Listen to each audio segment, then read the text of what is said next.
Asia কাপের চলতি আসরে প্রথম দেখায় ভারতের বিপক্ষে হেরে যায় পাকিস্তান। আজ সুপার ফোরের ম্যাচে ফের ভারতের মুখোমুখি পাকিস্তান। গুরুত্বপূর্ণ এই ম্যাচের আগে পাকিস্তানের তারকা পেস বোলার শাহিন শাহ আফ্রিদিকে কৌশল বাতলে দিলেন দলটির কিংবদন্তি ক্রিকেটার ওয়াসিম আকরাম। ওয়াসিম আকরাম বলেন, প্রথমে আমি চাই না আফ্রিদি তার সচরাচর বোলিং করুক, কারণ সারা বিশ্বেই এখন তার প্ল্যান জানে।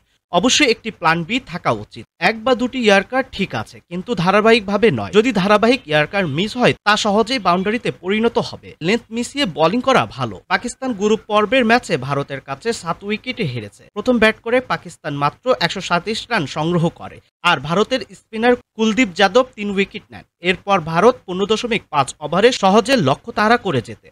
ভারতীয় স্পিনার কুলদীপ যাদবের বিপক্ষে পাকিস্তানের ব্যাটিং দুর্দান্ত নিয়ে ওয়াসিম আকরাম বলেন, কুলদীপের ব্যাটিং স্টাইল পাকিস্তানি ব্যাটসম্যানরা বুঝতে পারছে না।